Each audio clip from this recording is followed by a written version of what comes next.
This Internet of Things is enabling us to monitor, track, and even control. Now IoT is also enabling us to switch on or switch off. So let's say you're a farmer, you want to switch on and off water pumps, perhaps lighting in the greenhouse. You want to monitor humidity of the soil, the pH, anything you dream of. There are sensors, relay that data, that information to an app, and you can stay at home and monitor of your home or office. Episode 11. Thank you very much for joining us at the GrowUp Podcast. My name is Dan. I'd like to first ask you to go on our socials, like, subscribe, follow us, join our Patreon where you can get exclusive access to media, uncensored versions, longer takes, uncut takes, unedited takes, whatever you want to call them. Before we kick off with our guest, I want to also thank our sponsors, Handson Systems, GMR, Bookya, Optimum Chauffeur Services, and White Light Pictures, lastly, for making all of this possible and giving us all the technology and the access to their studio. And today, speaking about Handson Systems, we have the CEO of Handson Systems, Geoffrey Farrugia. Geoffrey, thank you for joining us. Thank you. It's no secret that you are obviously also sponsoring the podcast, so big thank you for believing in us. You've been a fan from, I think, day one when I started the podcast. So My pleasure. It's awesome having you here. It's awesome talking about the work that you do and you know the impact on the community and the impact on the country that you're having with all the work that Handson Systems is doing. So once again, thank you for coming on our show, and thank you for sharing your knowledge. Thank you. So let's get to know you a bit, Jeff. So who are you? What's your history? Where did you start? By profession, I was studied computer science and physics, trained as a software engineer, but obviously then curiosity killed the cat. Till now it didn't kill me, but I wanted to invent, create, help, serve, and all the other words that you can find in the dictionary that perhaps define an entrepreneur or a techpreneur. No, basically it was quite an ordinary journey, so there's no like film-like stories or it's basically after university you go your first experience, you get your hands dirty. That's why now the keyword hands. You get your hands dirty, you experience ups and downs, you learn a lot, you work for different people, different companies, you explore new horizons, and then obviously you start making up your mind on what you want to do in your future. Once the dust settles, aim at an objective and you say, listen, this is what I like, this is what I dream, and this is my vision of what I want to do. So I think the first thing that I want to share obviously is that in order to arrive to a destination, you need to know which destination you need to arrive.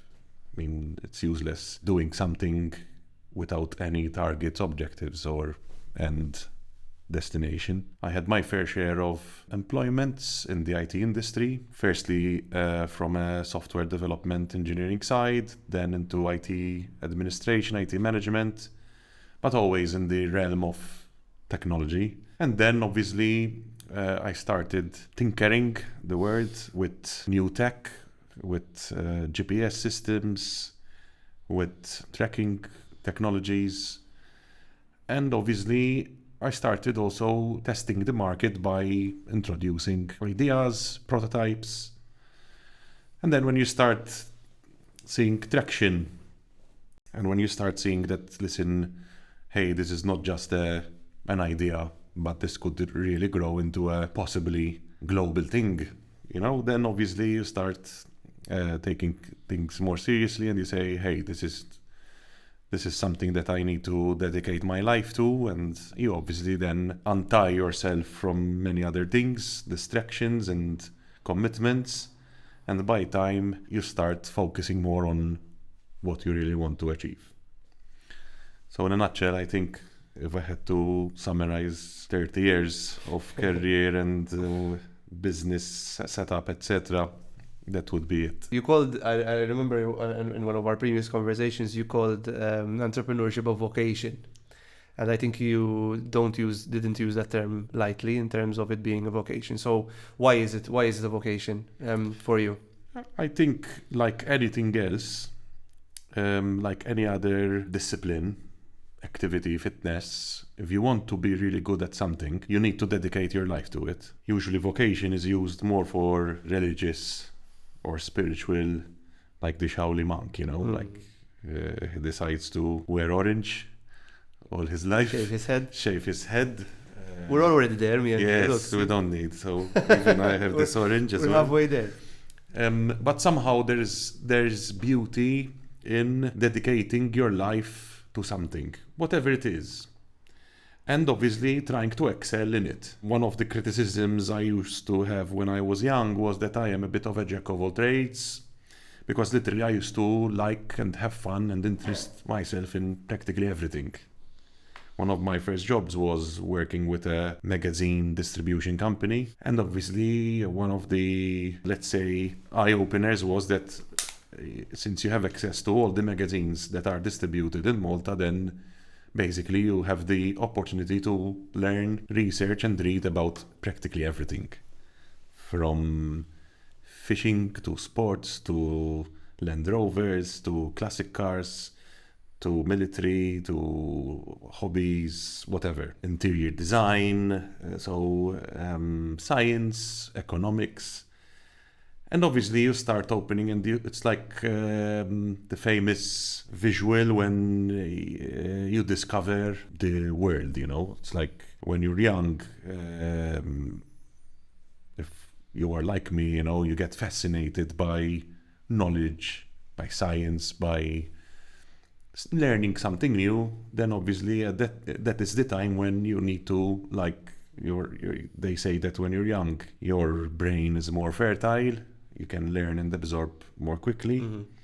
And obviously you absorb and you learn whatever you find along your way. But then obviously as you grow along, people start selecting their vocation, to use the same word. But I think you cannot be good at something just by being part-time.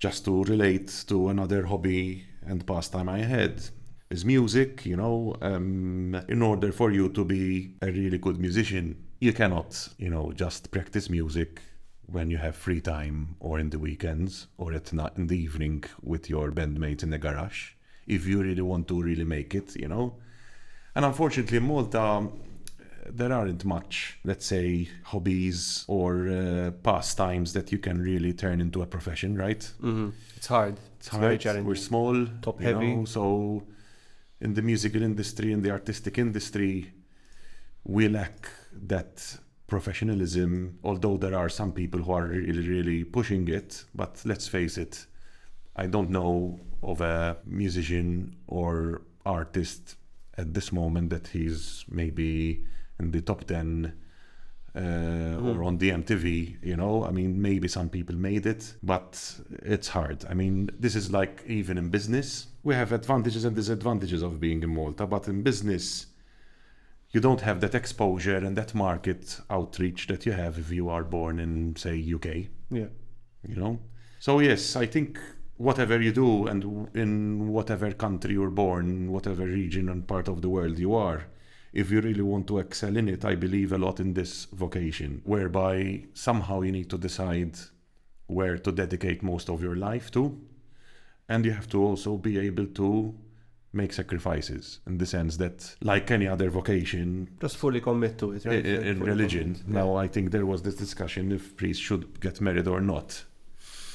And I don't mean to get into it, but it could be a distraction, So, but I'm no expert in that field, and I believe that everyone has the right to obviously be in a relationship, whatever. But I think the reason why priests had to be celibate till now mainly was to be more focused to the cause, whatever that is. In my case, I believe a lot that my cause is to make the world a better place through what we create and what we develop. It might sound a bit of a utopian dream, because the world I think is gonna be, as things are unfolding, it's not going to be a better place. I think the world undergoes a number of cycles. Yep. So everyone is mentioning this World War III. Every morning I see the news, and it's like, it's like the media wants it to happen. But, media controls most of our lives. I think without getting too much into it, there's way too many political levers that stop it from happening for it to happen as quickly as the other world wars would. But I mean, you can never discard it. I doubt it would happen overnight like World War I, because World War I happened like literally over a span of a week, I think, or something like that. Very short period. Not a span of a week, maybe I'm exaggerating. But I agree with you. Like, I mean, we're reaching a bit of a boiling point right now, and hopefully that we've got the US elections coming up as well. But let's get into what you do. So Handson Systems started as a very, as a startup company, 6 like people. any other company, 6 people, and now you are in how many countries?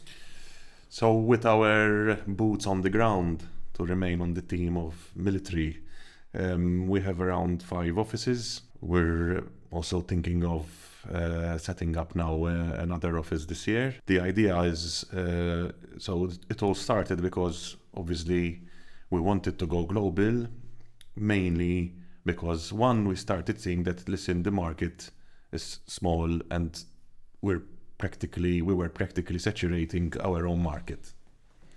So when we were looking at talking to customers, you end up potential customers, either he's already working with us or he's with competition, and it's very difficult to convert and to convince to come with us. And also the idea of global, going international, is the volume, the market, ultimately, the return on investment, the potential return on investment. First, we started off trying to partner up through building some sort of reseller network. But unfortunately, when you have a reseller and he's not employed with you, and probably he has 101 other products to sell, then obviously it's going to be much slower. And unfortunately, we started seeing that this is going to take ages and probably is not going to succeed. So I took the plunge, because you have to take the plunge, and said, okay, let's try a different formula and let's invest in having our own setup, our own team. And like that, we are more in control of our destiny.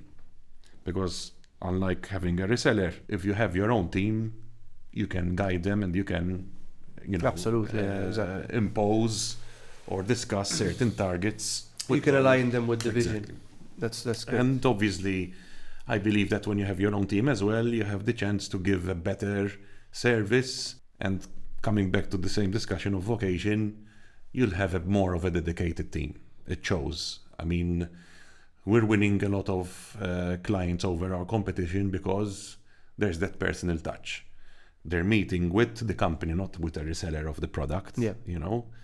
Obviously, it is more, let's say, apart from financially more, there's more responsibility, there's more financial investment, but obviously you get into the operations of the company. Whilst if you partner up with a reseller, it's just the product, training and support. So there's 2 sides of the coin, but obviously the vision is not to have an office in every corner of the world. The idea now is to create regional offices. So we have an office in Tunisia. Okay. Tunisia is everyone probably knows, is an Arabic but also French-speaking country. In my opinion, Tunisia is an underrated country. I mean, when I say underrated, it's because there's huge potential for practically everything, for tourism, which it was mainly popular in Malta for, but also for business. So the idea is that Tunisia will be like our regional office for the francophonic countries in Africa. Right, okay. Italy would be like and we have a company in Italy as well, set up in Italy. Italy will be like the regional office for Central Europe. And the reason mainly it's not just because of language, time zone and culture, but also local knowledge. Sometimes you need to have a Chinese to agree with a Chinese guy. Yeah. if you know what I mean. No, of course. There's that cultural understanding, you know. The advantage of us Maltese is that we are multicultural, very adaptive. I think it comes also from our history. We've been conquered and we've been, under the empire of many different countries: Arabs, Europeans, English, French, and that gives us more of an international capability outlook. So we're not the type of people that we snob certain parts of the world, even though I think Maltese are becoming a bit more racist if you see the comments, but I don't want to get into that. I don't think they're becoming more. I think we've always been as a culture, but now the internet gives us more exposure, But when being racist, I think we as Maltese, we're all a mixed culture.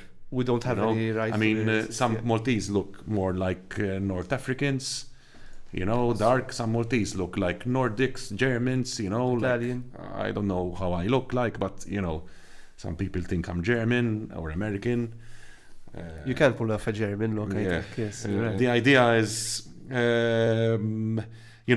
I think, coming back to your question, Handson is now establishing itself as an international player. That is the ultimate goal. It's a very challenging and ambitious goal. That's why you need not one vocation, but a lot of people with this vocation, because ultimately the global market is a huge market. There's competition. There's the challenges of, like, for example, we've tried to import some stuff in Tunisia, since obviously we're still in the beginning. We passed through so much issues in customs, in importation and certification. Even they take care of and they check how the company was registered, and if it was not registered in a certain way, you cannot import. So going global has its challenges. There is a lot of help, apart from Google, ChatGPT. Obviously, there's also offices around the world, even in Malta, that help you, and perhaps also you ask people who they have already experienced this. In fact, I like to do that. I like to ask for help because it saves a lot of time, energy, and possibly mistakes that others would have done, and they would immediately guide you, point you in the right direction. So listen, how can you do this and this and that? If they already have experienced it and probably they have already passed through it, you'll save a lot of possibility for mistakes, waste of time, waste of money. But still, the world is changing as well. So for example, like what happened with Brexit, 1 year you're part of Europe, so you're importing and exporting to UK without any problem, and then the next year it's out of Europe. We were importing stuff from Russia, from Ukraine. So the world is changing every year. There's always either some political change, upheaval, or military or something, whatever. And now there's this Red Sea crisis. There's the issue with the which is also making it more. What are they called? The Houthis. The Houthis. This is like another hot potato at the moment, which is causing. I think Shell stopped all of the movement. It's disrupting shipping, and us. Once you go global, you have to keep abreast and keep yourself up to date, because it will impact you. We, for example, just as an example, we used to order some sensors from Ukraine, and we were so unlucky. We made the payment to an Ukrainian supplier, and it was that time when actually war started. How would you ever know that, listen, it's going to be so bad, and in a matter of weeks? It's escalated very quickly. Like we started seeing Russians getting into the capital city. When 2 weeks before I was talking to some friends and they were telling me, no, this is nothing, it's far away, it's in the east, And we actually lost that. So the bank, probably because of military rule or some other reason, the supplier could not ship, obviously, for obvious reasons, and the money got stuck somewhere, and it was not returned. So these are challenges of going global. But obviously, as they say, if it's too hot, get out of the kitchen, So it goes without saying. This is like if you're going to go into sport, health and fitness, injuries are part of the equation. I know a lot of professional people in sports. Sometimes they tell you, listen, 6 months, even some popular footballers, Yeah, they have to go through it. Sometimes they actually ruin their careers because of the same. It's the same in jiu-jitsu, like just injuring yourself is a rite of passage, like having to in business is the mental injuries. The mental exactly. So for sure. Shall we get into the technology that you actually do? So I did try and write some notes here, and we have a bit of an activity towards the end of the segment where it's called Hot Takes. We started it in the previous episode, in episode 10 with Mark, where I will read you out arguments against some of the technologies that you argue, and I want you to kind of bring it on. Yeah, I want to see your opinions around it. But you specialize in IoT, mobility, RFID, and correct me, add any other technologies that I might have missed. But IoT being your bread and butter in terms of that. So to the audience that maybe doesn't understand that, what is IoT? How would you explain it to someone who doesn't know what IoT is? Yes, unfortunately, technology, since the beginning of time, since I've been into technology, it's always laden with these buzzwords, acronyms, abbreviations, call them what you want. I don't know if they do it just to make it sound cooler or actually to make it less understandable, so as to create like this special thing around it, But in reality, around these buzzwords, there's obviously a purpose, or there's something happening. Yeah. IoT, so just to give you a bit of history, before this acronym was coined, I think the first industry technical keyword that was being used was M2M, machine to machine, which practically makes a bit more sense. Why machine to machine? Because it's like a computer machine or a sensor is talking to another machine, a computer. That's why M2M. Then after M2M, we started getting this telematics word, which I believe a few years ago that it was added in the actual dictionary.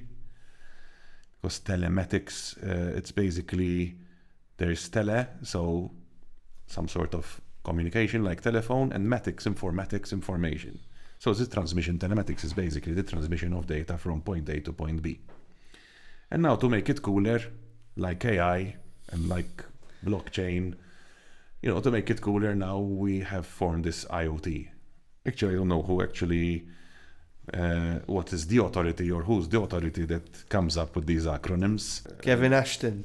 Do you know who Kevin Ashton is? No. Google, but he coined it independently. This is like GPT, like some words somehow become then part of our dictionary, But anyway, so now that IoT is now mainstream, popular, and everyone is saying IoT. Some people actually say IoT and they don't know what it is, which is funny but understandable. This is like some people actually say IT. Some people actually confuse IoT with IT. And some people actually say IT, but they don't know what IT means. So for them, IT is like something to do with computers, but they don't know what information technology is. IoT is the Internet of Things.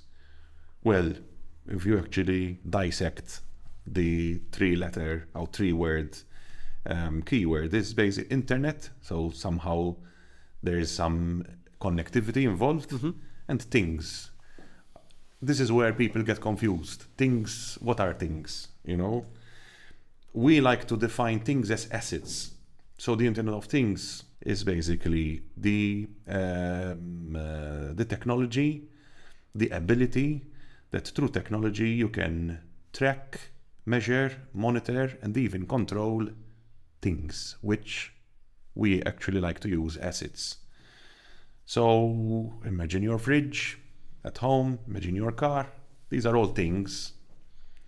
But in a proper English way, I think they should be referred to as assets, because things is too much of a less important. Yes. You know, what we call a thing. Must.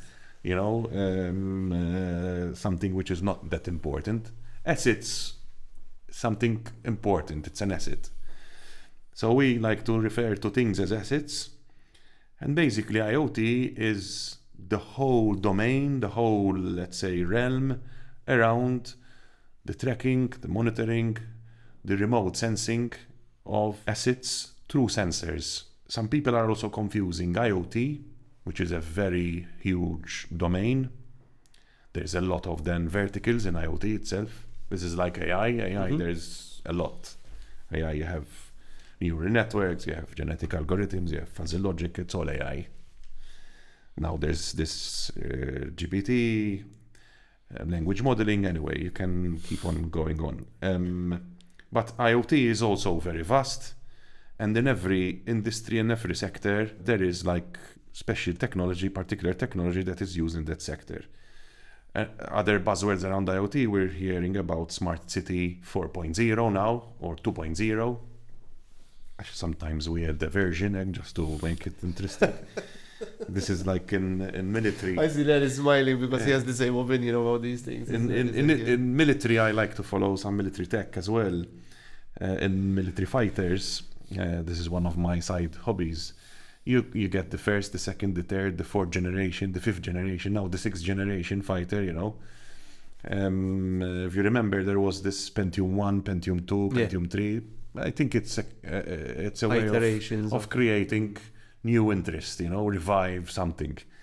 Like iPhone, you know, now we're in iPhone 15. You know, I think until we die, it will be probably iPhone 100. Probably. You know, with regards to IoT, there's also Industry 4.0 now. So when it comes to smart city, we're looking at having monitoring lights, street lights, if they're on or off, something we need in Malta. Traffic sensors, so counting how much cars are passing through a street.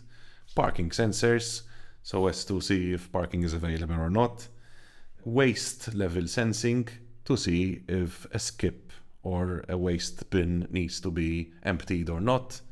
And the list is endless. That is smart city. So that is one vertical in IoT, which I believe, as the name implies, smart city, and not the smart city in Kalkara, please note, which is, I don't think it's very smart, but anyway. The smart city in technology, we refer to this group of technologies or sensors that you use to make a city smarter. And the list is endless. In utilities, there's smart metering, for example. So a utility company, instead of going to every house and read the meter, meter reader, the famous meter reader, you know, IoT enables the utility company to read the meters, hence smart meters, remotely through IoT technology. Industry 4.0, then, for example, is in factories and manufacturing. You'll know every machine, every packing machine or conveyor belt, how many boxes actually it packed, how many parts were produced, if the machine has some faults or, overheating. And this is also IoT, but is used more for industry.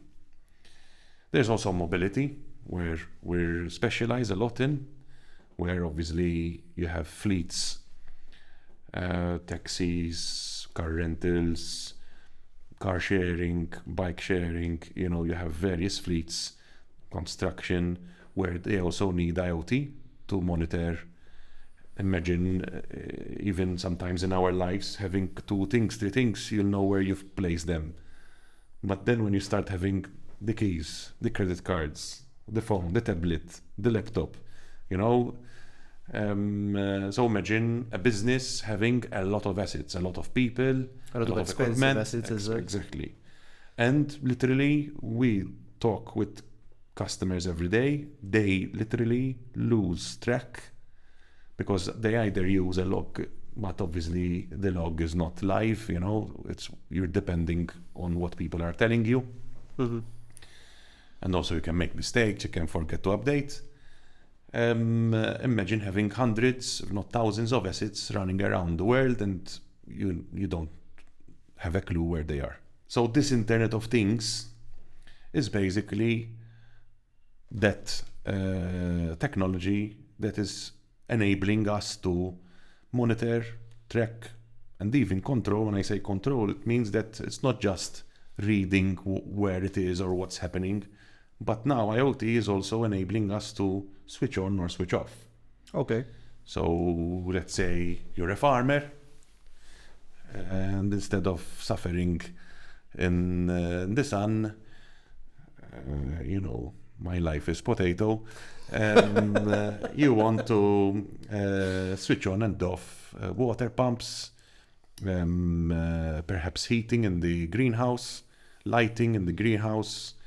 You want to monitor humidity of the soil, you want to monitor the pH, anything you dream of. There are sensors now, and you can also relay that data, that information into a web portal, into a website, into a software or an app, and you can stay at home, and instead of spending a whole day running around and checking manually certain things, you can stay at home and monitor of the comfort of your home or office. So this brings, in the blue-collar industry like construction, it brings a whole new layer of data analysis that you can take out of that previously was not available.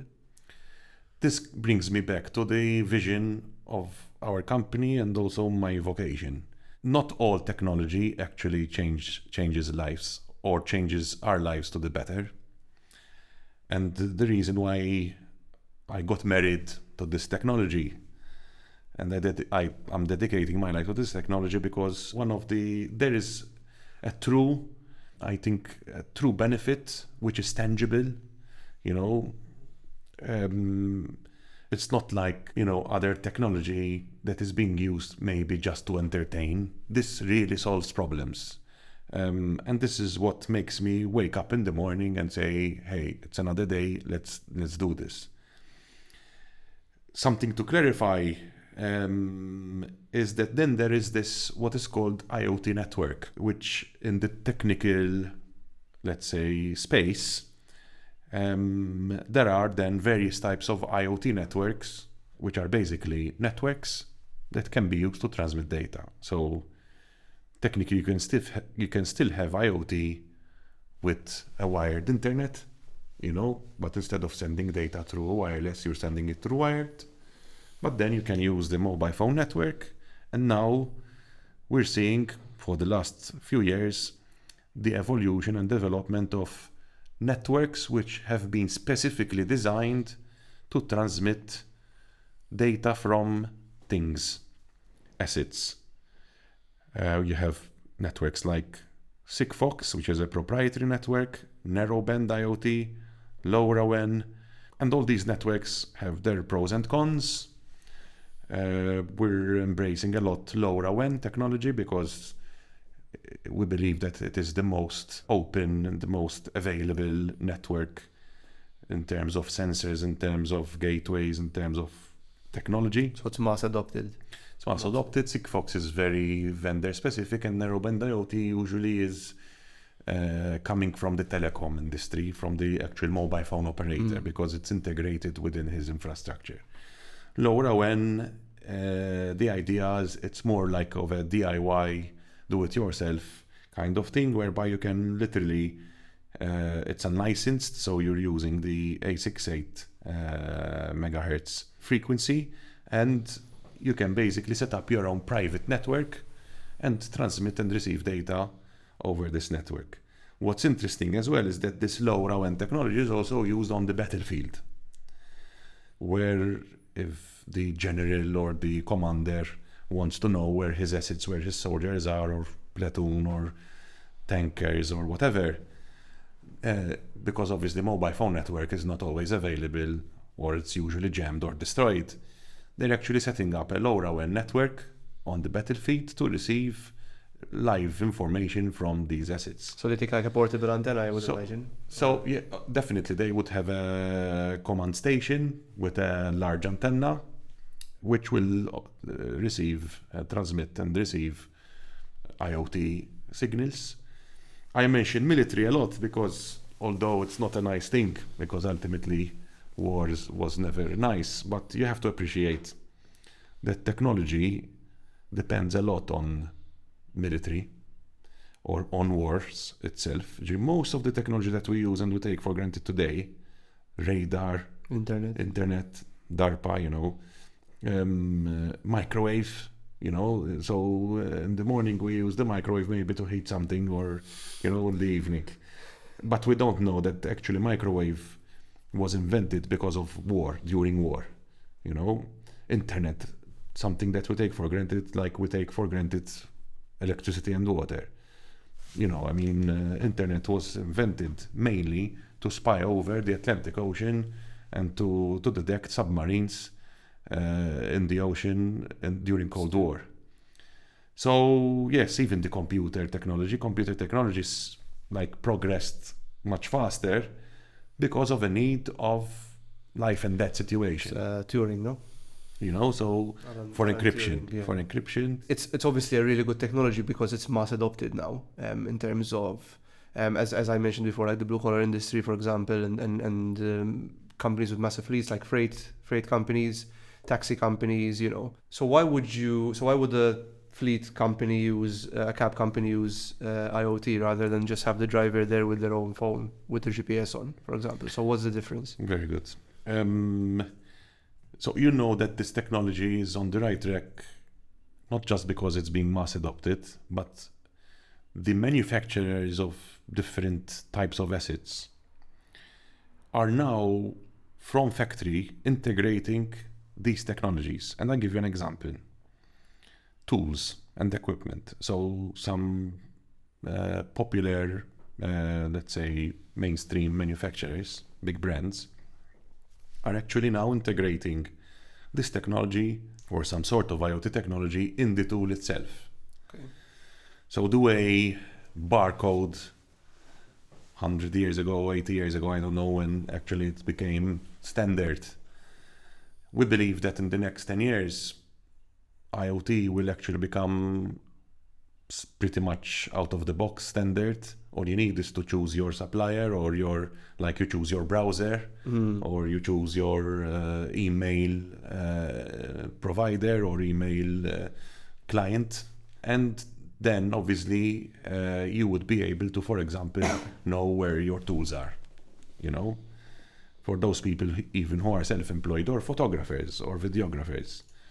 How many times, they lose lenses or flashes or, other equipment. Would it be cool to have an app and you'll know that everything is in your bag, or that you've missed something? It's like the AirTag, the tile, that is now also becoming sort of available and used by a lot of people.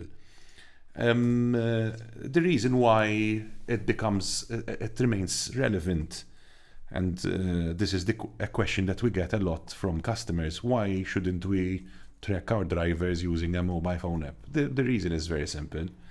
Because ultimately, it's not a reliable method. Because when you're tracking assets, be it people or equipment, even equipment, somehow we've learned, and unfortunately, there's obviously always an element in some countries more. For example, in Malta, we don't track a vehicle because we believe it's going to get stolen, right? But in Libya or in South Africa, tracking your vehicle is mandatory because of insurance. Because in South Africa, they steal, I believe the statistics are 1,000 vehicles per day.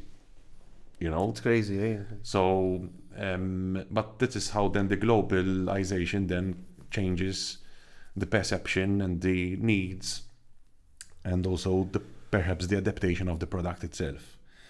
But obviously, if you're going to rely on the driver to send you information, obviously there is a big question mark there. From experience, They can switch off their mobile can get discharged, they can leave the mobile somewhere else. So there's a lot of different reasons why, you need to have something more embedded, more integrated into your asset, possibly hidden from any human element, so as to reduce the risk of tampering and to increase the reliability of the product. This is like, sometimes I like to joke when people, even my friends or my family or my wife, for example, tells me that, listen, the computer is not working. The moment you include a human element in the chain, the higher the risk of things which will go south, Statistically, as you know, most of the aircraft crashes, I think it's above 90%, is all due to human error. So would you trust a human to be responsible if you can replace that human with an automated process or a machine?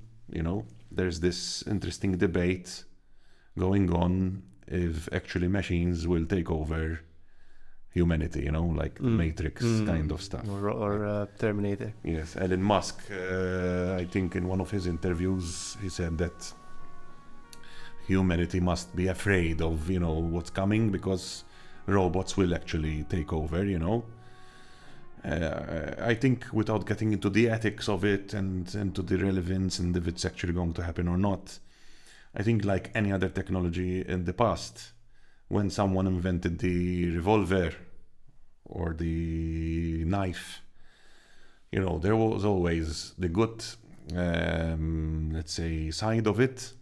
Like with a knife, you can spread the butter, you can cut a nice piece of meat, but unfortunately also you can kill someone, And likewise, I think technology, the irony of this, it's a paradox, I think. Humans invent technology, but somehow it's better if, they don't get involved that much in the actual process of it, application of it. And so that's an interesting take, huh?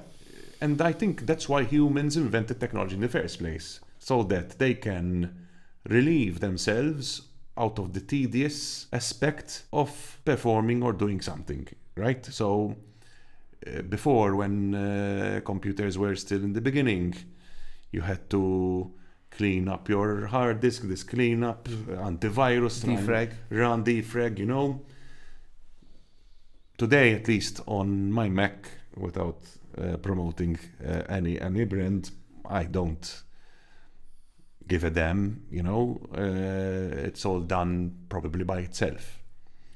Even updates in the background before, I remember Windows 3.11, you have to, patch it up, get the floppy disks, spend 2 hours updating your operating system, maybe to get a blue screen in the process. So with the same, I think, reasoning, I think we should embrace and accept the fact that, listen, we are lazy people by nature.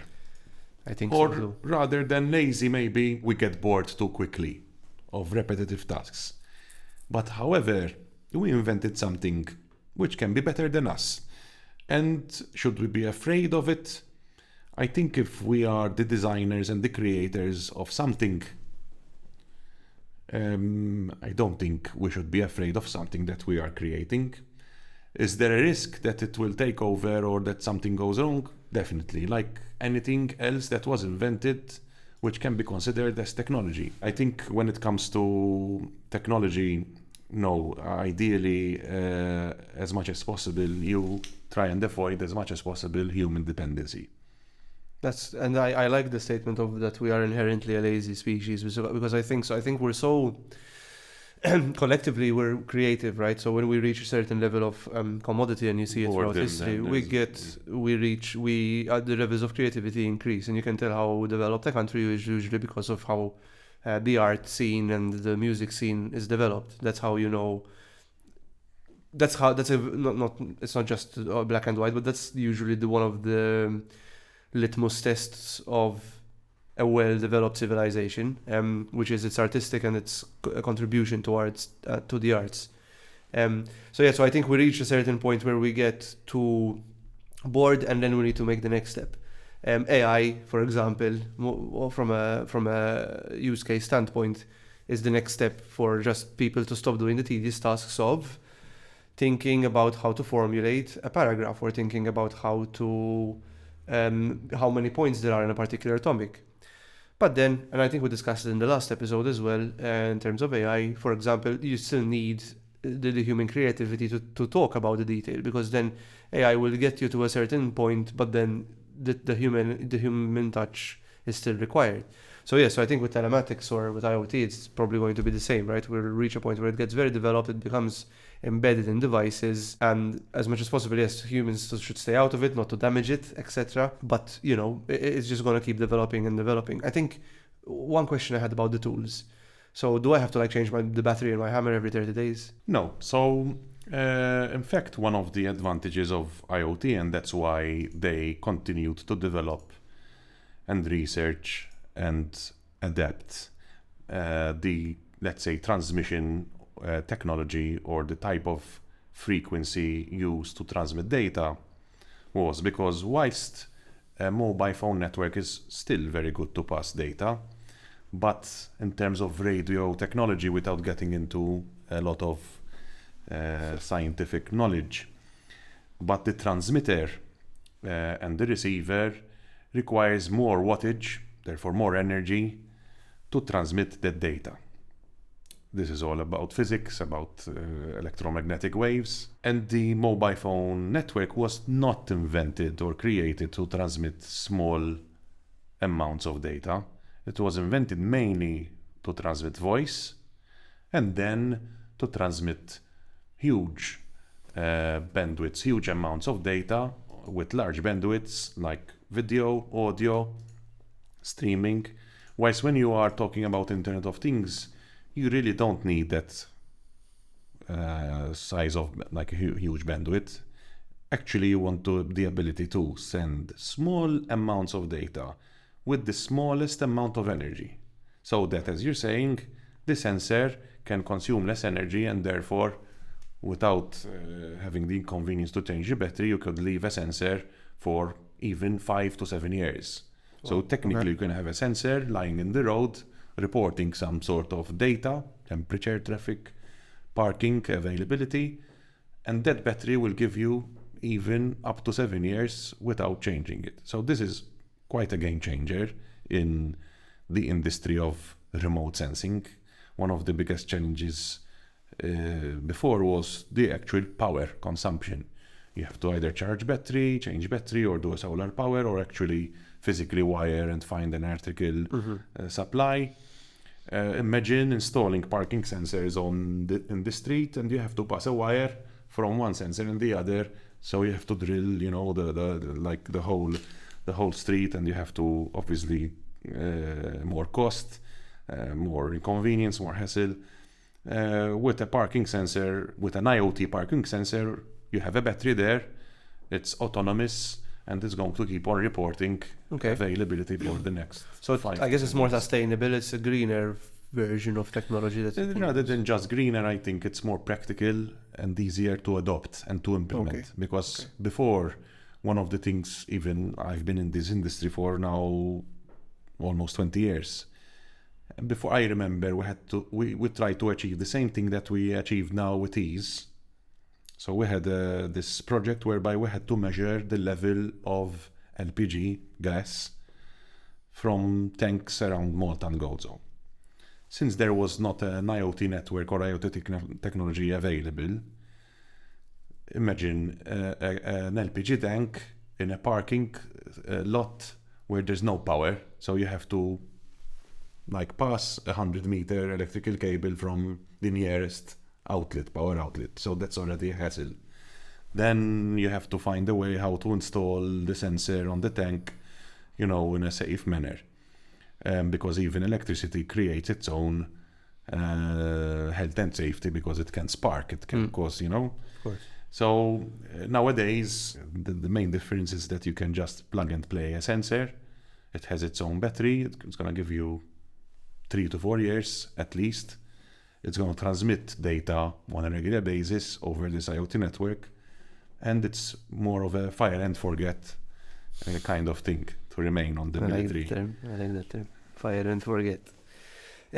Shall we jump into RFID? Because we're Yes. running a bit out of time, and I really want to get to the hot takes as well. And RFID. So what does RFID stand for? Radio Frequency identification. Okay. But the amounts of different interpretations I've heard, sometimes even people actually, probably because they are a bit maybe autistic or something like me, sometimes they do RFDI or RFID. But, ultimately, RFID, quite interestingly, it's one of the oldest technologies out there. It's so basic. It uses radio frequency. It uses very primitive technology for identification, however. So when you see an RFID chip, it's basically a small chip with a radio antenna attached to it. And the magic, if you want to call it like that, it's no magic, it's physics, it's science, is that you have, instead of having the normal concept of sender and receiver, transmitter and receiver, RX and TX, the RFID chip is not by default a transmitter. What happens is that the transmitter and receiver, the reader, the RFID reader, emits a radio frequency, a radio wave basically, which I use the word excites, but in reality it doesn't get excited.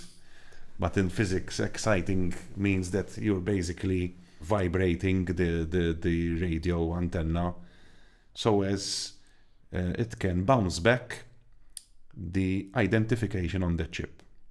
So the beauty of it is that you don't need power. So you have literally a sticker, and also the beauty of it is the size. You could have, imagine the books integrated with a small sticker RFID chip, and instead of searching for a book manually one by one, you can get an RFID reader. There is a handheld mobile version of it, and you can literally scan. So you can do stock take. We call it like a magical wand, in a few seconds.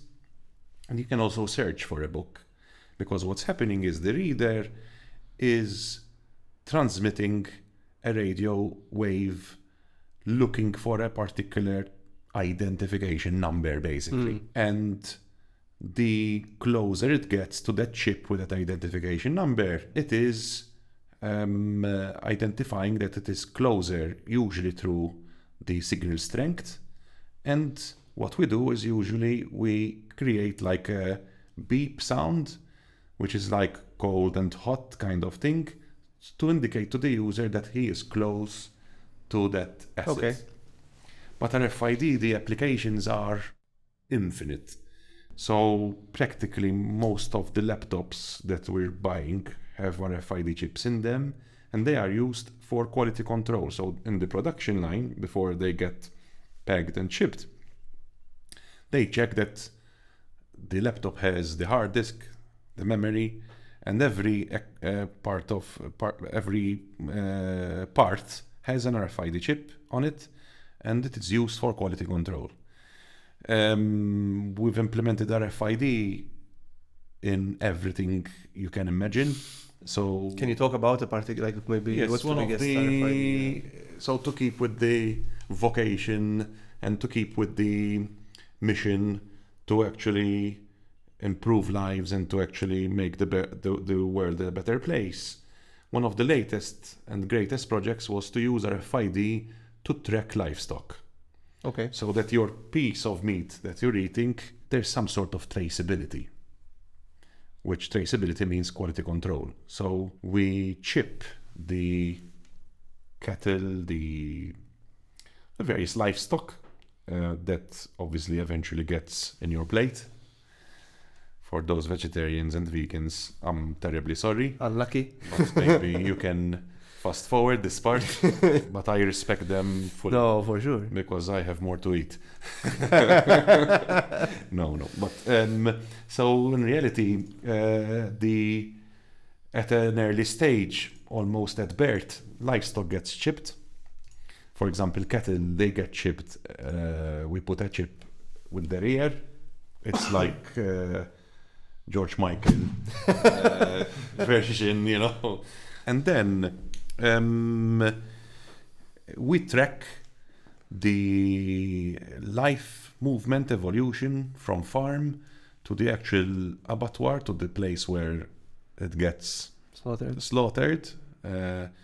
And also if there was inspections along the way, because obviously due to health and due to various, you know, potential diseases that go around, the health authorities, or in this case the food authority, needs to obviously inspect on a regular basis and also take stock.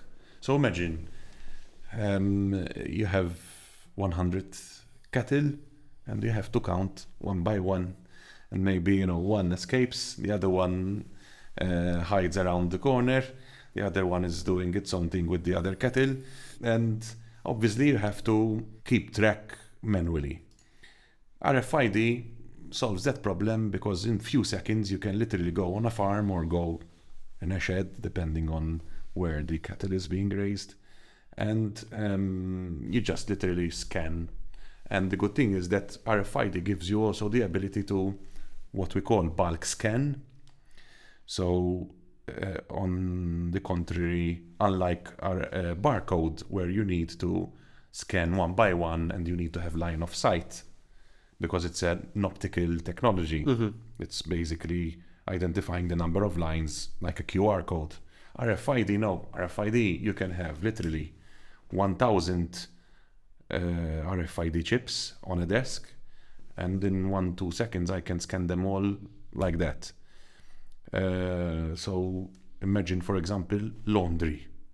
I'm a hotel, I want to, you know, keep track of my laundry. Laundry, I'm talking about towels, linen. This is a big headache for hotels and also for laundry companies. And I want to know, for example, if this towel belongs to that hotel, or how much actually towels I was given this week to wash and to actually, you know, return. Stock take. Imagine if I had to count one by one, you know, maybe someone... You'll have to have a team of people doing it, paying mistakes. And this comes again to the argument of human element. And this is where technology kicks in, you know.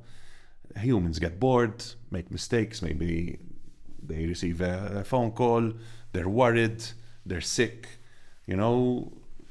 With RFID, you eliminate that human dependency, you automate, and possibly, I always believe that technology, for it to make sense, it needs to cost less than, obviously, the potential return and cost savings that it will create. Mm-hmm. Like I think this is how we guide businesses and companies to adopt this technology. It doesn't make sense to invest or to spend 10 euros if you're going to save 10 euros, because you might as well just do nothing, you know, stay the way you are and have fun. But, you know, if you're going to spend 10 euros to save at least 15, I'm not saying 100. If it does 100, if it saves 100, then no brainer, you know, do it. But if it saves 15, and maybe it also gives you value in terms of quality, because there are savings which unfortunately you cannot really measure them in a monetary way. There are savings. Okay, time can be ultimately converted into monetary value, but then there are savings when it comes to reputation, customer satisfaction, perception. Even, for example, when sometimes I think when people adopt technology, there's this cool factor which customers are attracted to. They say, I use this particular product or service because they use this technology. Like, for example, what happened in the taxi industry. All of a sudden, these big players came in the Maltese market, and everyone now is expecting that for you to actually book a taxi, you need to have an app and you need to see it coming, and the app needs to be able to charge you some sort of digital payment. It's become the standard. But 10 years ago, you don't have cash, you don't get a taxi. It was okay for you to call a taxi, So, and somehow people are ready to pay a bit more for that service. It's true that there's competition, but are you ready to pay a bit more for extra comfort, for added value, for increased customer loyalty, for increased customer satisfaction? So I think this is where RFID comes in. RFID is a very literally or relatively cheap solution. You can have RFID tags which cost below €1, sometimes 20-30 cents. Sticker tag, we call them label tags, that you can attach to boxes, cardboard boxes, to books. And then you obviously have other specialized RFID tags that you stick to maybe larger equipment, like for example hospital beds, medical equipment, where obviously you need to keep track of the movement using RFID technology, not just for stock take and asset management, but also to keep track of the movement. It happens that in a clinic, for example, people misplace important medical equipment, critical medical equipment. We've heard stories whereby, there's an emergency and the surgeon or the doctor operating the patient cannot find all the tools and the medical equipment that requires. So that's where RFID technology comes in. That's where we come in. The same way we pioneered certain technologies in Malta, I think we've also pioneered RFID technology in Malta. I think we somehow found a way how to cross-engineer our knowledge and our research and our platform to accommodate not just GPS or IoT technology, but also RFID technology. Very, very cool. And as you said, like the applications towards it. So the applications in terms of the difference between a surgeon having their tools is a no-brainer. Like even if you would want to spend more money, like how much does a life cost, right? Or quality of a surgery cost. I think the one I like the most about is like that you can read so many things at the same time. It saves a ton of time as well. And it's also no one likes stock take. One thing I wanted to mention as well, RFID is more secure. It's less hacker-proof. Why? A barcode.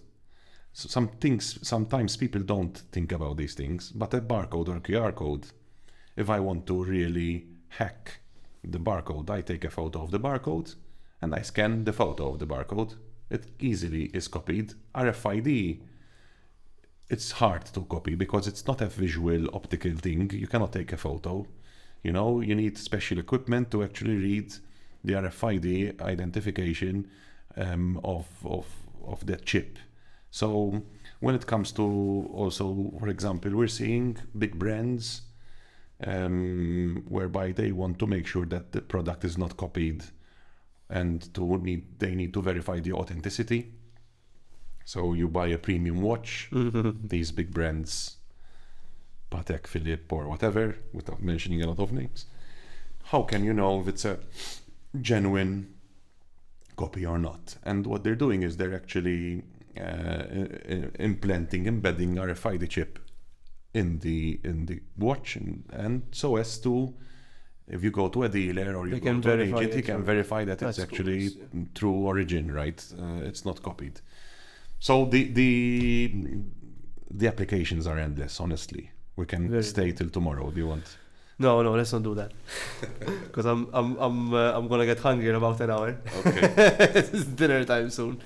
Okay, let's go on hot takes, because I've got so much more I wanted to ask you about. But as you said, the topic is so vast. There's so many applications to it, and there's an interest in it that I would love to see where it's gonna be in 5-10 years time. Like with emerging technologies and how it's going to be binded with like AI or digital assets. So very, very interesting. So let's go on the hot take section, right?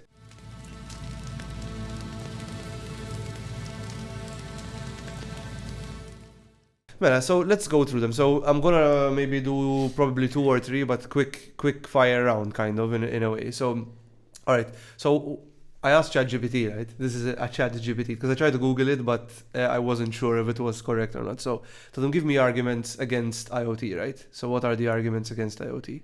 And obviously ChatGPT would probably pick the most popular ones. And the first one is security risks. And this is what ChatGPT said, right? One of the most significant concerns is the increased risk of cyber attacks. IoT devices are often not as secure as traditional computing devices, making them vulnerable to hacking. This can lead to data breaches, unauthorized access, or potentially the manipulation of devices for harmful purposes. What do you think about that? Bullshit. Fair, okay, why not? Like, as I said, I mean, this is a compromise. I always believe that technology is a compromise. So with the same reasoning, tell ChatGPT that we shouldn't have an email, so we don't communicate. We shouldn't have a mobile phone because they're tracking us, and we shouldn't have any other technology or a Visa or a MasterCard credit card because they know what spending I'm doing, where am I, and everything. So I believe this is, whenever they challenge me about this, I believe there's this word called compromise. You're compromising. You're letting go a bit of your privacy or of your security in return for a benefit. So when you're searching on Google, you're getting information. Probably even ChatGPT is doing this, But obviously Google is learning about you more than probably your wife and children know about you, So if I like a particular subject, Google is building a profile based on my cookies, based on my IP, based on everything. And in fact, that's why then we start getting personalized adverts, because that's their model. But would you use Google if it was paid? Probably not. So in reality, let's face it, won't you compromise and say, hey, they are giving me a service which is cool, which I need. Gmail is for free as well. But their business model was, listen, I'm going to advertise to you products based on what you like. Isn't that a good compromise? They're not saying, listen, I'm going to sell your data to the devil, Yes, I think IoT, I don't agree that, listen, there's obviously, like anything else, there's always two sides of the coin. There's always the dark side. Don't connect yourself to the internet because you can get hacked. Don't use a credit card because you can get hacked. That's a good point. It's not black and white. There's always a compromise, and there's also ethics. So when I was at university, we had an interesting subject called ethics, whereby it was quite a basic subject to understand, because ultimately we as programmers, we somehow learn the insides and, let's say, the windows and ventilators of a system, to put it nicely. So in the software hacking world, it's called a backdoor, I remember doing ethical hacking as well. Yes, so exactly. So ethical hacking is basically learning how to hack a system so that you identify its weaknesses and obviously make sure that you improve the system to avoid other hackers which are not ethical. Good answer, thank you. I agree with you. So fizzled out ChatGPT's number one statement. Okay, network dependency. So IoT devices rely heavily on continuous internet connectivity. Any disruption in network service can render these devices useless, affecting functionality and causing inconvenience. True. There is this fallacy.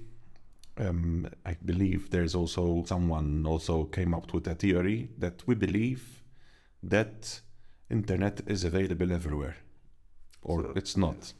In fact, we panic when we have no Wi-Fi at home, or we end up in a black spot and we don't have internet connectivity on our mobile. You probably recall or experience it yourself. You feel like almost back to the... You feel unplugged. Back to the caveman kind of thing, that exactly you're disconnected, which sometimes is good because you can disconnect, relax and remove the stress, because yes, communication overload could cause a lot of stress. But yes, I think due to the physical nature or the scientific nature of technology, it cannot be everywhere like God, because people believe, for example, they don't understand that, listen, ultimately this wireless technology or this mobile phone technology, it's being transmitted, reflected. These are radio waves which you cannot see. So if there's a bunker, if there's a parking underground -6, if your house is at the edge of a network pocket or cloud, call it what you want, you might not have full connectivity. And this happens even in IoT. So this is, I think it's a false promise. And also it's a false perception that people have with technology. And this hurts me a lot. It hurts me a lot because what happens is that somehow when people are the ambassadors or pioneering or promoting technology, they do not mention the downside or the pitfalls, and we actually also suffer from it. So we get clients whereby they expect that technology never fails. And in fact, hence the pressure and hence the vocation that you need, because people think that, we just press a button and things work, when in reality, it's not like any other profession, like any other science out there. There's a process, there's complexities, there's a lot of layers, there's a lot of dependencies, and network is one of them. And although we try by design to have contingency planning, business continuity, disaster recovery, and all that, fun stuff. We do load balancer. So for example, if a server is down, automatically another server goes up. But ultimately, one engineer in my life told me the number one rule in engineering and in technology, I believe, is that if something can go wrong, it will go wrong. And therefore that rule, it's like Newton laws of physics. I think it's called Murphy's law. Exactly. What you just said. So technically, you have to plan around the fact that, listen, technology can fail, and what can we do? So, for example, we install UPSs because you could have loss of power. You install dual network. So if a network is down, you'll have another network. But still, I believe the space shuttle, NASA space shuttle, had 10 computers in parallel processing the same data, but it still crashed a couple of times, right? Yep. There was the famous Columbia, I think. So technology does fail. And it's a fallacy that people expect that, internet and network is available everywhere at all times.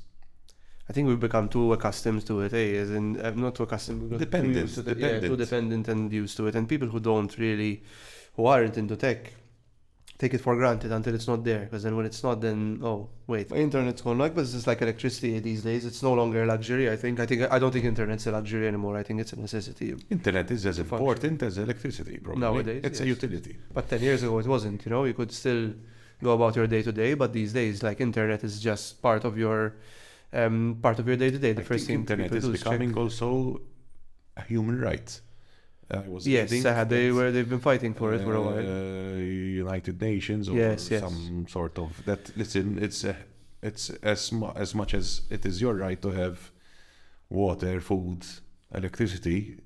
I think internet is going to become a right that you need to have. And it should internet connectivity. It's the right to information these days. A lot of the channels of information are done through internet. It's like not having access to education. I think it is a human right, or I believe it is. I'm not that educated in terms of what are the rights or what are not the rights, but the right to an education, I'm pretty sure is.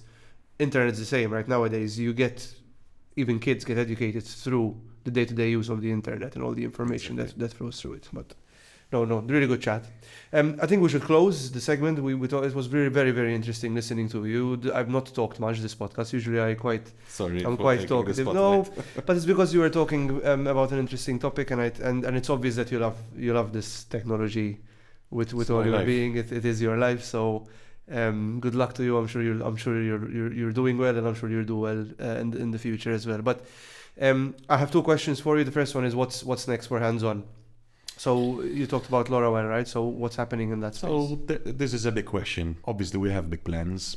We have plans at a local level. As you've mentioned, one of the many projects that we're working on is the launch of a nationwide LoRaWAN network, which is an IOT network, which is already in place, already being used. But this is something that you have to keep on, improving and enhancing as you go along. But more at a global stage, this year is quite crucial because we're looking at potential, apart from going global, but also we're looking at a potential raising of capital, not at a local market, but potentially at an international market. I don't want to get into the detail because it's something brewing in the oven, and it's not easy. It's something quite ambitious for us, but part of our vision to become more global. And now we're obviously, when you start getting into big projects, big volumes, which is the reason why you get into the global market, but obviously then you start seeing as well that you need more fuel. This is like if you decide to go to Melleja, you need half a tank. But if you decide to go maybe to Sicily, you need a full tank, And business is very heavy on fuel, When I say fuel, it's obviously cash, resources, talent. So you need all that to make it happen. And obviously to be able to penetrate markets like the US, markets like the UK, which are very well established markets. They're huge potential, full of competition. You obviously need to have the right setup, the right energy, but also the right financial resources so that if you get into projects where you need to finance these big projects, it's obviously made possible through this financial resource. I think the company is at a stage whereby it's the time for the company to go to the next step. I'm saying this because obviously now for around 5 years we've been established in Italy and making some interesting headway there and some interesting also progress there. And therefore we're not like at a startup phase whereby the company is still experimenting, although we still think and act like a startup when it comes to research and when it comes to innovation. But when it comes to setup, when it comes to management, when it comes to structure and strategy, we're now beginning to think like a big company, which has its advantages and disadvantages. Yep. Obviously, one of my motto and intention and vision is not to become too big to become then sluggish, because when you're too big, there's a lot of layers that you have to go through. Red tape, people take time to decide. So that's why I would like still for people to act like a startup, because when you're in a startup, it's just, listen, you dream of something, you research and you do it. You fail, you do it again, and keep on iterating until you get it right. In a big company, then you start perhaps overthinking, over discussing, over strategizing, over researching, because let's do this, let's do that before. Whilst in reality, I think in anything you do in life, you have to test the waters, jump. Obviously, when you're a bigger company, you have to think twice, because the risk is higher, the responsibilities are higher. And obviously, you cannot afford to build a church to destroy another one. Yeah, the Maltese way. I haven't heard that term in a long time. But at the end of the day, now is the time. The company is in a growth phase, and if you're in it, then you have to go with the flow and do it. So just keep swimming. And also, it's like where you're in the. It's like when you're in the highway, and you're running at 100 kilometers per hour, so that you don't get a fine. If you cannot stop, if you stop, you risk. If you stop a sudden stop or you slow down, you risk that you get hit, that probably you lose control, So once you're on the fast lane, you have to make sure that you remain on the fast lane and do that, even probably you keep on progressing. It's easier said than done, obviously, because I think one of the things that people do not understand is that technology, even though we're dealing with machines and equipment and devices and sensors, but ultimately it's very much dependent on the human capital, on the talent, on the skills, on the mindset, on the attitude of people, of being perseverant, being patient, trying to test and get technology working as it should. So whilst maybe a factory, for them to scale, is just a question of buying land or machines, when you're developing technology, your main resource is human resource. And human resource is the most challenging, complex, and I think difficult thing to manage and to scale. Because people have different opinions, they have different experiences, different cultures. And I think that is let's say, my job. I feel that is the vocation where I try to unite people. I try to find the strengths of those people and, help them, push them, and also to set up the right team for things to come, So it's like referring back to the military strategies, like going to war. You need the sniper, you need the grenadier, you need the first aider, you need a bit of everything, But ultimately, you need the leader, the general, that is probably on the front lines, together with his foot soldiers, and possibly risking his own life as much as his soldiers. That's why I call the company hands-on. It's literally the expression, because I believe, so I worked with a lot of people, I've learned a lot, but I used to prefer people who were like more on the front lines, rather than with the suit and tie and the office, when I'm high up and you're down Eiffel there. Tower. Eiffel Tower. I liked more those leaders or those company owners or businessmen that were practically knowledgeable about what they're doing, what they're selling, what they're providing, and also very much on the field and in tune with what's happening.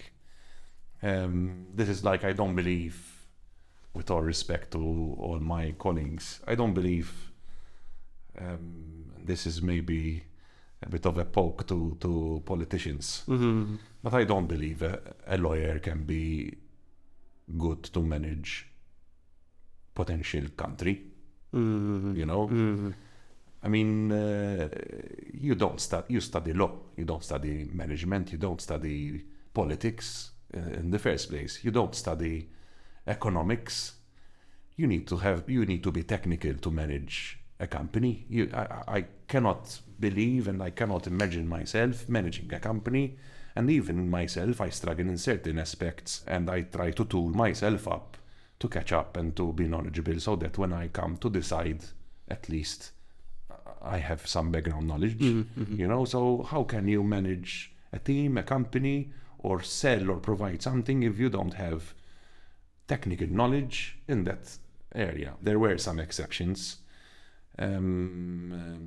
So yes, I think hands-on is more of a state of mind, it's more of a philosophy. I try to keep this, it's more of a culture that, listen guys, especially the managers, the company's name is hands-on, and if needs be, you have to pull up your sleeves and socks and literally get down to it and do whatever it takes to get the job done. I recall an experience whereby a manager came to Malta, and since he was a manager, he thought that he's going to be like job shadowing or just looking. And one of my colleagues told the manager to clean the garage. And this manager refused. He said, hey, I didn't come to Malta to clean the garage. And my colleague came to me and he told me, like, listen, can you speak to him? Like, because this is not our company. And in the evening, I was like having a coffee with this guy who refused to do this cleaning. And I told him, and in the evening, I told him, what's the name of the company? And immediately he started laughing. And he told me, listen, don't worry, tomorrow I will clean, And this is why I think there's this also theory going around, the why, the how, and the what, And hands-on is the why, It's like, listen, we, because you can name a company after the product you're selling, like Microsoft, Apple. I don't think they are actually good names. Selling apples. They're still very popular. Yes. But we are hands-on. So listen, we need to abide with our name, with our value, which, listen, yes, you're a manager, or yes, including myself, even if I'm the founder, the owner, doesn't mean that if there's a new technology or there's something, or I'm abroad and I'm alone, I'm not gonna get a screwdriver or a laptop, or I'm gonna get my hands dirty. Obviously, when the company grows, you cannot keep on doing everything. You need to silo. But I think the ability of today's entrepreneurs have to be able to watch their company from higher ground, but they need to also have the ability to go down on the field and taste the waters and talk to the clients and be more connected to their customers. This is like politicians. Yes. You have to go around the houses. You have to be close to the people. Nokia was connecting people, and I think politicians, you have to be close to the people. And even in business, you have to be close to your people first, to your employees, to your team, because they will make you or break you. But obviously, you also need to be close to your customer, because they will make you or break you. And I think both your employees and your customers are, the most important thing in the company. Yeah. So I wanted to name the company Hands-On, and actually a friend of mine, we were sipping wine and we were saying like, what name? And he told me like, what are you? Why are you starting this company? And I said, listen, one of the things is that I want to remain always connected and involved in business rather than just. I used to hate managers or business owners who used to walk in, dish out instructions, and they had no clue of what work we were doing. It's like, listen, you have to finish this in 3 days. And sometimes I used to try and challenge in a polite way. Listen, how are you deciding 3 days? Says who, The good thing about being hands-on is that you also can challenge your own self, your company, your people, because the business, you've done it before and you can do it. So on the other side, if people will tell you, listen, I need a month to do this, I can challenge them and I say, listen, because the product can be done in 1 week, But obviously, very interesting. Yes, you cannot be jack of all trades, and a company needs a lot of skills. So I prefer to say I have to be jack of all trades, master of, instead of none, master of some. It still rhymes a bit. The correct term is a jack of all trades is a master of none, but oftentimes better than a master of one. That's the actual full quote. I've tried to adapt it, and I said, listen, in reality, you need to be a bit of a jack of all trades in life, not just in business. I mean, can you imagine that everything you need in life, you have to actually outsource or subcontract someone? And thankfully, thanks to internet, thanks to technology, you can learn very quickly.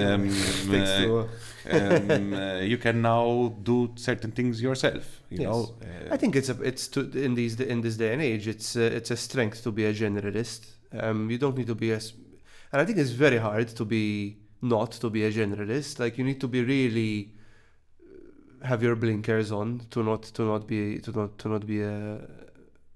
able to learn and pick up new topics. When you get into a contract, and this I've learned it through bad experiences, ultimately, even though the contract was designed by a lawyer, ultimately you have to sign it, and it's your responsibility what you're signing. So I'm not saying, listen, you need to be a lawyer, but ultimately, you are responsible for it. So I think it pays to Google some maybe legal jargon that they like to use to sound bombastic. Sometimes I went through contracts and I say this word, it's especially Latin words that lawyers like to use, ex gratia, all these Latin words. And I say, guys, so technology we like to use acronyms, AI, IoT, etc. And the lawyers like to use Latin words to feel cool about it. Yeah. No, it's true. And it's like there's no excuse not to educate yourself these days. That's like, for me, it's so easy to get information and to Google. Like, I Google stuff all the time. Like, I'll be talking to someone even for work. Like, we'll be talking to someone and they'll mention something that I've never heard of, and I'll quickly Google it just to see, okay, I know what it is now because I've Googled it, for example. So I absolutely agree. Cool. So I think we'll close off with one question I always ask every guest. So in one phrase, if you had one opportunity to tell the world a message, what would be your catchphrase? Live. I think let's live our lives, like maybe not tomorrow, but maybe next year is the last one, Okay. I think we take our lives, society, the world does not appreciate the beauty of humanity, of life. So even though I might sound negative at times, but I still think that life is precious. I think humanity is exciting in its form. I wish I could actually live to 100 years. It's see what's going to happen, huh? And people will tell me, would you live to 100 years if you can? For the sake of seeing what's going to happen and what technologies, imagine in these 10 years, 20 years, how life changed for us. Imagine in 100 years. For example, I would like to see humans conquer space, like literally, because Earth has become almost obsolete now, It's like if there's a chance for humanity to reboot, restart from the ground up, somehow like what Dubai did. From desert, they built a whole city, properly planned with metro, with streets, rather than like Malta, we had small villages, small streets, and we pretend to have Dubai in a small village, a small country. But in reality, I think if I had to give my message is that if everyone gives his utmost and finds his vocation, I think the world would be much better. And if everyone values life, as much as it should, I think the world would be much better. You open the news, and all you see is that life, the value of life has practically turned to nothing. It's like, fortunately, killing has become. Is it maybe the internet desensitizing most people as well? I don't want to get into it too much. Let's not blame internet again. Let's not blame technology. Be careful. Let's not blame technology. I think it's as we said in the beginning, it's a cycle. Yes, it's a cycle. So. This is like when the Americans decided to throw an atomic bomb on Hiroshima and Nagasaki. Somehow, I don't know, the world somehow resetted itself. It kind of was a wake-up call. It's like they started to do a lot of treaties, but anyway, I think my honest message is that, listen, let's give life to life, I like the term choose your vocation as well. Let's put that under your little thumbnail as well. We'll try and clip it in short form for us. But no, thank you for coming. It's been awesome. Really interesting stuff you're working with the team. Its benefits to the community are endless, and I'm sure technology is just going to get better and better. Thank you for coming on the show, and thank you for sponsoring us. So quick shout out to our sponsors as well, GMR, Bookia, Optimum Chauffeur Services, White Light Pictures for the studio, the technology, and the video editing, and obviously, again, Handson Systems for the belief and all the trust they put in us. Thank you very much. No, genuinely, me and the team are super happy and thankful for the support. You were our first sponsor to actually offer to sponsor our show, so thank you. I really, really appreciate it. Remember to like and subscribe our socials, which will be in the description below, and also go on our Patreon. We're going to add more cool stuff to our Patreon as we go along. Some giveaways coming up as well, which Handson Systems will kindly provide us. So watch the Facebook page, because we will be giving out some giveaways. If you can answer a few simple questions, which I'm sure all of our very intelligent audience can. So thank you very much. We'll see you in the next episode.